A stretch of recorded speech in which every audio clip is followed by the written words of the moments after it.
Cifes, apa kabar nih kalian? Perkenalkan, nama aku Isidora Evely. Aku lagi bersama Romo Komisi Kepemudaan Keuskupan Tanjung Karang bersama Romo Santo. Halo Romo. Halo. Apa kabar Romo? Kabar baik. Puji Tuhan. Ini kita udah Lampung-Lampung banget nih Romo. Iya, ini keren banget. Bersama Tapis dengan membawa budaya Lampung untuk Cifes 2024. Oke. Sebelumnya boleh perkenalan dulu nggak nih Romo? Nama Romo, mungkin juga tugasnya di Keuskupan Tanjung Karang, terus udah berapa lama sih jadi Romo? Oke. Kalau nama lengkap Romo, Romo Yohanes Agus Susanto. Oke. Romo baru sebentar. Belum lama jadi Romo. Saya tabisan tahun 2021, 16 November. 16 November. Tahun ini 3 tahun ya tahun Romo? ini 3 tahun. 3 tahun. Ya, berjalan 3 tahun jadi Romo. Kemudian Februari kemarin diberi tugas Bapak Uskup untuk mendampingi orang muda atau yang dikenal dengan Komisi Kepemudaan. Komisi Kepemudaan. Atau disingkatnya Komkep gitu ya. Gitu. Meskipun ada tugas-tugas yang lain, tetapi Romo mencoba untuk menjalani tugas perutusan di Komisi Kepemudaan karena bersama dengan orang muda itu akan selalu ceria, happy, muda. Namanya juga bersama orang muda. Iya, betul, gitu. betul. Asik pokoknya Romo ya? Asik pokoknya. Harus diasikin. Romo, aku mau nanya sedikit tentang pengalaman-pengalaman Romo nih. Yang pertama itu pengalaman apa sih yang berkesan buat Romo bersama OMK, Orang Muda Katolik? Oke.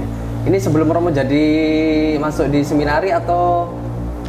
Setelah jadi Romo. Oh, setelah jadi Romonya. Nah, gitu. Kalau setelah jadi Romo bersama orang muda itu ini ya, pengalaman yang paling berkesan itu ketika kita bisa kenal dengan mereka, kemudian bahkan saya pernah ngobrol cukup lama dengan OMK, dengan 1 atau 2 bahkan sampai pagi cerita. Ketika bersama mereka itu rasanya apa ya, semangat muda kita menjadi lebih berkobar-kobar.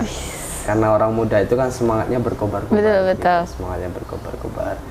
Kalau sebelum jadi Romo, dulu ketika frater, kalau di tingkat keuskupan waktu itu TYD ya, Tanjung Karang Youth Day. Habis itu ketika saya bersama dengan OMK, kemudian ketika saya penpas, kemudian ketika saya jadi Romo, kebetulan dulu saya dipercaya untuk menjadi ya, koordinator atau membantu para Romo di wilayah Sebak Jamanu Semenanjung Selatan. Ah iya, oh itu kayak ada di baju Romo ya, tuh. Ini. Wih. OMK Sebak Jamanu. Lalu sekarang mulai pelan-pelan menjadi Semenanjung Selatan lah namanya begitu. Nah posisinya di selatan. Ya bersama dengan mereka apa ya, mengembirakan, itu yang pasti. Pengalaman-pengalaman itu yang membuat saya menjadi lebih berkobar-kobar, bersemangat bersama orang muda. Begitu. Oke, kalau selanjutnya nih Mo, boleh nggak cerita sedikit pengalaman Romo saat menjadi OMK? Pengalaman Romo sendiri, OMK ketika SMA ya? Iya. Ketika SMA itu termasuk aktif dulu, ikut kegiatan-kegiatan OMK. Saya dulu SMA di Batu Raja ya. Di Batu Raja. Di Batu Raja, lalu tinggal di Rumah Yusuf.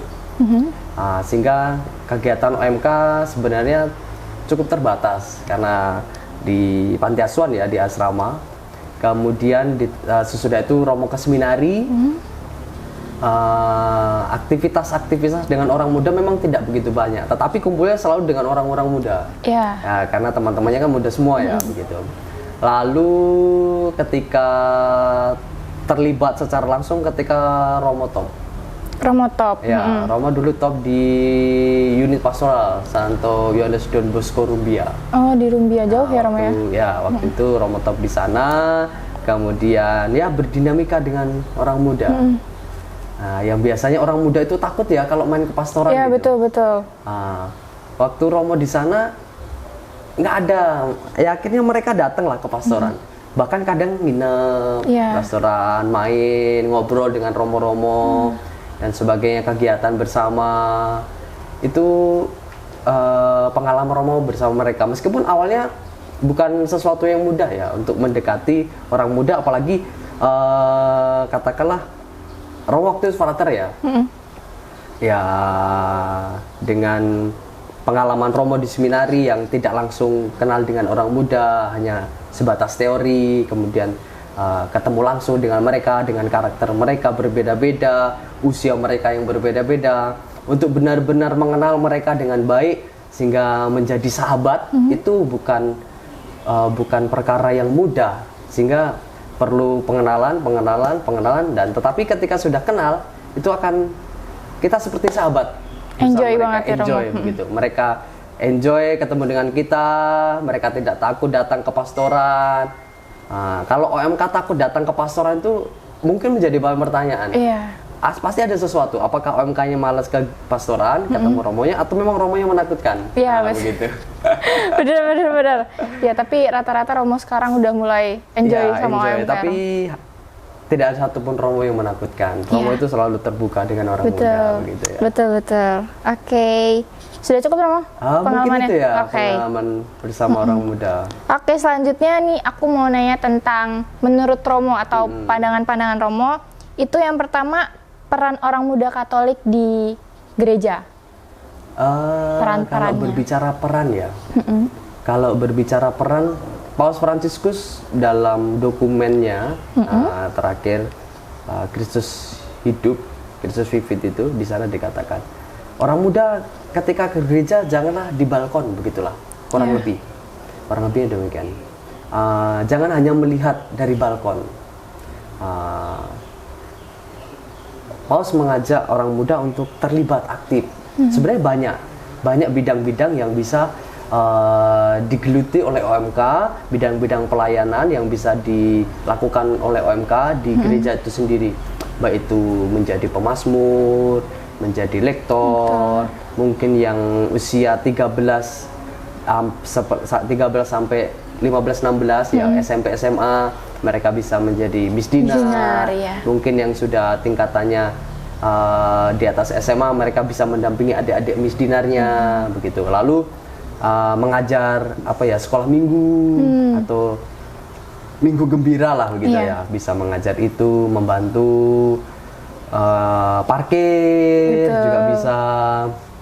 Habis itu kalau mungkin dia punya potensi yang bagus berkaitan dengan suaranya, dia bisa membantu untuk melatih kur. Ya mungkin muncul ketakutan dalam diri orang, saya masih muda, begitu. Masa saya harus melatih kur mereka yang sudah tua, yang sudah lebih dewasa? Saya nggak berani. Tetapi potensi itu ada dalam diri orang muda, sehingga sebenarnya banyak peran yang bisa diambil oleh orang muda dalam kehidupan menggereja. Ya, mungkin mereka perlu diberi dorongan, diberi wadah, diberi semangat. Iya, betul. Emang OMK tuh harus didorong terus ya, Romo, betul, ya? harus gitu. didorong. Oke. Gitu. Selanjutnya itu pandangan Romo tentang anak muda dengan budaya yang ada di Indonesia di zaman sekarang, Romo. Kalau pandangan Romo berkaitan dengan orang muda nih, kamu ini udah pakai Iya. apa ini ya? Tapis. Ini salah satu menunjukkan bahwa kamu termasuk orang muda yang mencintai budaya. Begitu. Jangan lupa untuk cinta budaya, Jangan ya, Romo. lupa, apalagi tahun ini kita kan dengan tema Ardas ya. Kaderisasi politik cinta tanah air. Iya. Ya, mencintai budaya. Mencintai budaya yang ada di Lampung. Sendiri, budaya yang ada di Indonesia, begitu. Bahkan jangan hanya yang ada di Lampung ya, Romo. Bukan hanya ada di Lampung, tetapi juga terlebih-lebih budaya yang ada di Indonesia. Iya. Tapi secara khusus kita harus memang mencintai budaya yang ada di Lampung. Iya, karena kita tinggal di Lampung. Karena kita tinggal di Lampung, kita tinggal di Lampung supaya gereja kita, gereja Katolik itu nyata ada di Lampung, begitu. Benar. Bukan hanya ada di Lampung, tetapi menjadi gereja Katolik Lampung. Nah, kalau kita lihat mungkin sedang dalam proses kita menjadi gereja Katolik Lampung ya. Iya. Ya, kita diajak untuk mencintai budaya. Kalau dulu waktu Romo masih SMP, SMA itu ada pelajaran bahasa Lampung ya. Oh iya, Dulu saya masih dapat Romo SD doang tapi. SD ya? Tapi saya nggak tahu kalau sekarang. Sekarang mungkin ada beberapa sih Romo tetap. Tapi tidak semua ya. Tidak semua. Oke. Itu ya pelajaran bahasa Lampung itu salah satu cara dari pendidikan sendiri, tingkat pendidikan mencintai budaya. Kalau di orang muda sendiri ya mungkin dengan atribut ya, mulai dari atribut yang biasa, kemudian falsafah tentang kebudayaan, paham-paham tentang kebudayaan itu sendiri. Oke, betul. Oke, selanjutnya Romo punya misi nggak? Misi terhadap OMK selanjutnya tuh gimana? Kalau ini Romo kan baru nih ya di Komisi Kepemudaan, tetapi pun kalau saat nanti sudah tidak lagi di Komisi Kepemudaan, semoga lanjut. Romo tetap punya misi untuk orang muda. Romo pengen bahwa gereja itu menjadi rumah untuk mereka, nah, gitu, menjadi tempat mereka, menjadi tempat yang nyaman untuk mereka. Kemudian orang muda terlibat aktif dalam kegiatan menggereja, mereka tidak takut, mereka tidak sekedar melihat gereja itu dari balkon, tetapi mereka benar-benar terlibat begitu. Banyak sarana, banyak wadah, banyak potensi yang ada dalam orang muda yang perlu kita dorong sehingga mereka bisa maksimal begitu. Jadi OMK itu bukan hanya masa depan kalau menurut Romo ya, tetapi masa kini. Jadi masa kini dan masa depan gereja itu ya OMK. Nah, dulu kan orang banyak mengatakan OMK itu masa depan gereja, enggak. Tetapi OMK adalah masa kini dan masa depan gereja, begitulah. Oke. Romo ada nggak semacam saran atau tips and trick lah bahasanya sekarang untuk agar OMK itu lebih aktif dalam kegiatan di gereja, atau ya pokoknya lebih aktif ya, mungkin ada membuat acara atau ikut lektor atau mazmur yang kayak Romo sebutin tadi, ada nggak Romo? Kalau tips dan trik yang pertama, orang muda perlu memahami potensi yang ada dalam diri mereka masing-masing. Berarti harus mengenal diri dulu. Itu perlu, karena di masa muda kita perlu mengenal diri kita. Ya siapa saya begitu ya. Who am I katanya kan? Siapa saya? Siapa diriku? Segala kompetensi, kelemahan. Nah, ketika orang muda sudah mengetahui tentang siapa dirinya, dia akan lebih mudah untuk mengekspresikan dirinya, ataupun dia akan lebih mudah untuk berkarya, melayani dalam bidang apa. Contoh nih, kalau seandainya Romo ini tidak punya potensi untuk bernyanyi dengan baik, ya maka Romo harus mencari yang lain. Pasti masih ada. Nah, tapi bisa juga Romo mengembangkan yang sudah ada dalam diri Romo, kemudian sampai pada akhirnya Romo bisa menjadi pemazmur yang baik. Bisa juga. Nah, itu pertama adalah pengenalan diri sendiri, kelemahan, kelebihan, anugerah, karunia yang kita punya lah begitu. Kemudian dari situ, dari diri kita sendiri ya. Nah, kemudian dari pihak kita gereja sendiri. Gereja harus beri wadah.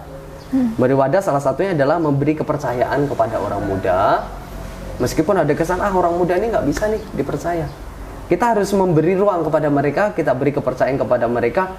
Mungkin kita perlu bukan lolos gitu ya kepada mereka, tetapi kita tetap memberi pengarahan. Kita tetap memberi bimbingan kepada mereka, tetapi orang muda diberi kepercayaan supaya mereka bisa mengekspresikan diri mereka begitu. Gitu. Tapi nih Romo, biasanya kalau yang zaman sekarang itu dia udah kenal sama diri dia bisa apa, tapi dia takut Romo. Itu gimana? Dia takut untuk mengekspresikan untuk takut keluar lah dari zona nyamannya. Bisa jadi karena cara pandang orang tentang orang muda, yang mungkin kadang orang muda itu dipandang sebagai ya orang muda itu bisa apa sih? Pengalaman belum ada. Kemudian paling bisanya juga paling hura-hura dan sebagainya. Enggak. Orang muda itu potensinya luar biasa. Nah, Itu dari pihak yang gereja tadi yang saya bilang, yang Romo bilang tadi, gereja harus memberi ruang supaya mereka keluar dari zona nyaman mereka. Kita perlu mendorong. Nah, mungkin kalau di teman-teman OMK ini kan ada yang dia aktif banget. Nah, ini fungsi dari pengurus atau teman-teman yang aktif itu mendorong nih, mengajak. Kita harus menarik mereka dari zona nyaman mereka. Nanti kalau mereka sudah keluar, mungkin akan jauh lebih aktif mereka daripada yang sudah aktif ini. Betul. Mereka perlu ditarik keluar. Ketika mereka sudah keluar dari kenyamanan mereka, percayalah, nanti yang lain yang berada di zona nyaman yang lain juga pasti akan akan keluar lagi. Gitu.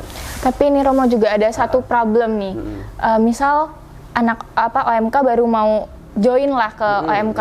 Mungkin dia dari awal tuh misalnya parkir dulu. Nah, tapi tiba-tiba mungkin dia dengar omongan kayak anak OMK cuma bisa parkir gitu. Terus langsung mungkin down ya mentalnya, kayak mungkin. Jadi cuma parkir doang, dia ngerasa gitu. Nah, itu menurut kamu gimana cara biar dia nggak down atau mungkin harus tetap melanjutkan kegiatan dia di OMK gitu? Ini antara yang orang muda dengan yang dewasa atau katakanlah orang tua. Kemudian gereja ini harus punya cara pandang yang kurang lebih sama tentang orang muda itu sendiri. Orang muda paham tentang dirinya sebagai orang muda, para orang tua paham tentang apa yang menjadi kebutuhan orang muda, gereja paham tentang bagaimana ini orang muda mau dibawa kemana. Begitu. Meskipun kadang ya itu tadi di beberapa tempat OMK hanya bisa parkir. Bagi Romo sih bukan hanya ya. Karena kalau nggak ada yang parkir nanti hilang motor bagaimana? Betul, malah jadi problem baru ya. Tetapi saya pikir tidak setiap saat ya mereka parkir ya. Pasti akan ada saat mereka tugas kul, ada saat mereka tugas nyanyi, kata Mazmur, atau mereka tugas lektor, atau mereka persembahan. Pastilah tidak setiap hari. Tidak setiap hari mereka jaga parkir lah begitu. Aku mau tanya satu. Romo udah tahu Cifes belum? Acara Cifes. Pernah mendengar dan bahkan Romo dikirimi undangannya ya? Oh iya. Waduh, teman-teman ada yang udah tahu mukanya Romo Santo belum nih? Terus Romo, kalau tidak salah Romo salah satu pembicara di sana. Udah di-spill ya? Udah Romo spill dulu ya. Nanti jangan lupa datang ya acara Cifes ya. Nanti kita ketemu di sana bersama Romo Santo, Romo Komisi Kepemudaan. Kita kenalan. Pasti teman-teman belum kenal dengan Romo, dan Romo juga belum banyak kenal dengan teman-teman. Kita berbagi cerita, pengalaman. Kita bawa kemana OMK. Kita bawa terbang tinggi ya OMK di tempat kita. Nanti di Cifes, di Paroki Kedaton sendiri. Kemudian kan acara itu juga seperti ngundang ya dari tempat lain. Banyak gitu. Romo. Jadi semangat berkobar-kobarnya nanti yang dialami di kegiatan Cifes itu harapannya ya dibawa ke tempat lain lah gitu.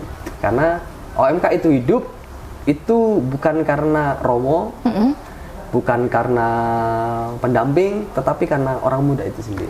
Jangan lupa daftar ya guys. Jangan lupa. Gitu. Nah, harapan Romo sendiri untuk acara Cifes apa itu? Untuk harapan Romo untuk acara Cifes yang pertama, semoga acara ini menjadi menjadi tempat, menjadi sarana, menjadi momen untuk berkumpul, pasti ya. Tetapi bukan hanya sekedar berkumpul. Perlu ada yang namanya komunikasi ketika bertemu. Jadi bukan hanya sekedar ikut acara, tapi tidak kenal. Harus berdialog ya Romo. Harus berdialog. Atau kalau Romo sering bahasakan itu komunikasi. Kalau kata orang Jawa itu teko, muni dan kasih gitu. Jadi datang acara Cifes, berbicara, ngomong dengan siapa? Dengan temennya, kenalan dari mana, dari paroki mana, dari stasi mana, kerjain di mana, atau lagi kuliah, atau lagi masih SMA dan sebagainya, namanya siapa, mungkin bisa saling bertukar nomor HP dan siapa sebagainya. Tahu ada yang dapat jodohnya di situ, Romo. Iya, betul. Udah selama tahun susah Romo cari jodoh Katolik, dia sendiri tidak mau berkenalan dengan temannya. Ketika ada event, ada acara begitu ya. Jadi datang sudah nih ikut acara Cifes, makanya jangan lupa datang acara Cifes ya. Jangan lupa datang guys. Lalu kemudian muni itu kata orang Jawa berbicara. Berbicara. Berbicara. Kemudian yang ketiga bicara dengan kasih. Itu perlu. Karena ada orang bicara sembarang bicara, tidak dengan hati, tidak dengan kasih. Gitu. Betul, Romo. Oke. Lalu pesan Romo untuk acara Cifes. Pesan Romo untuk acara Cifes yang pertama, untuk teman-teman yang mempersiapkan ya, yang pertama ya tetap semangat meskipun banyak rintangan ya pasti ya, rintangan, banyak tantangan, mungkin juga perbedaan pendapat satu sama lain, tidak apa-apa. Tetapi perbedaan pendapat itu menjadi sarana yang pertama untuk diri kita mendewasakan diri, lalu yang kedua menjadi sarana bagi kita supaya acara Cifes ini itu berjalan dengan baik, berjalan dengan lancar sesuai dengan harapan kita bersama. Itu untuk panitia, untuk teman-teman yang mempersiapkan lah. Jangan kendor semangatnya ya buat teman-teman panitia meskipun ini. ada halangan tetap semangat. Nah, gitu. Semangatnya harus berkobar-kobar ya, teman-teman. Semangat berkobar-kobar gitu ya, Pak. Berkobar-kobar gitu ya. Nah, ini panggilan untuk orang muda, katakanlah begitu ya. Panggilan untuk orang muda untuk ikut acara yang namanya Festival Budaya. Mari kita berkumpul bersama, mari kita mengenal satu sama lain. Lalu jangan lupa, kalau yang sudah punya pacar, bawa pasangannya boleh. Oh iya, betul, boleh banget Romo. Mau yang beda atau enggak, pokoknya diajak dulu ya. Betul. Siapa tahu login. Nah, yang belum daftar ya mari daftar. Yang belum daftar gitu, jangan takut. Di sana banyak teman. Nanti pasti acara itu ya, di acara Cifes itu. Dan harapan yang ketiga, nanti setelah acara ini ya, setelah acara Cifes, semangat berkobar-kobar yang dialami dalam kegembiraan Cifes itu dibawa pulang. Dibawa pulang, lalu dihidupi di mana teman-teman tinggal. Kalau dia di katakanlah dari paroki tertentu, salah satu paroki di keuskupan kita, ya bawa itu semangat semangat Cifes itu ke paroki. Kemudian dia tinggal di stasi, bawa semangat itu di stasi. Kemudian ketika dia kembali ke lingkungan, bawa semangat itu ke lingkungan. Ketika mereka kembali ke keluarga, bawa itu ke keluarga mereka. Jadi jangan hanya cuma di acara Cifes aja gitu. Jadi tetap harus dibawa semangatnya. Harus dibawa semangatnya itu kemana mereka pergi gitu. Jiwa orang mudanya, semangat mudanya ya harus. Harus, pokoknya jangan lupa untuk tetap semangat ya Romo. Betul, harus terus. Terakhir nih Romo, satu kalimat aja untuk mengajak teman-teman semua buat bisa join, bisa daftar untuk acara Cifes. Oke. Satu kalimat yang paling asik lah ya. Satu kalimat ya. Untuk teman-teman semuanya, dimanapun kalian berada, orang muda Katolik di Keuskupan Tanjung Karang, mari mendaftarkan diri dalam acara Cifes. Kita berkumpul bersama, kita berbagi cerita bersama, kita berbagi kegembiraan bersama. Mari kita hadirkan orang muda yang penuh semangat, orang muda yang penuh kasih, orang muda yang bersahabat dengan semua orang muda yang memiliki iman yang luar biasa. Untuk teman-teman yang belum daftar, mungkin nanti bisa menghubungi panitia ya. Bisa. Jangan lupa cek Instagramnya ya Romo. Instagramnya ada Cifes ya. Cifes. Ada Instagram Cifes, bisa nanti scroll di sana, kepoin di sana tentang kegiatan Cifes. Yang pasti kegiatan ini seru. Nyesal bagi teman-teman kalau seandainya teman-teman tidak datang acara Cifes, karena mungkin tahun depan tidak akan ada lagi acara Cifes. Benar. Nah, gitu. Mungkin acara-acara yang lain. Sehingga acara ini mari teman-teman dari semuanya, baik dari ujung barat, ujung utara, ujung selatan, ujung timur, mana lagi ya, tengah, tenggara, semuanya. Mari Romo undang untuk hadir dalam acara Cifes. Berkumpul di Cifes. Terima kasih Romo karena sudah mau ditanya-tanya oleh saya. Banyak pertanyaan yang saya berikan ke Romo. Dan terima kasih karena Romo telah menerima undangan kami untuk menjadi narasumber di acara Cifes. Pokoknya nanti teman-teman jangan lupa datang karena kita akan sama-sama ngobrol bareng sama Romo Santo sebagai narasumber di Inspirator. Tapi ada satu lagi narasumber nanti kita secret Pokoknya secret. Terima kasih Romo untuk hari ini, untuk waktunya. Gitu. Terima kasih Romo. Sekian teman-teman dari saya dan juga Romo Santo untuk perbincangan hari ini. See you guys on Cifes. Bye-bye.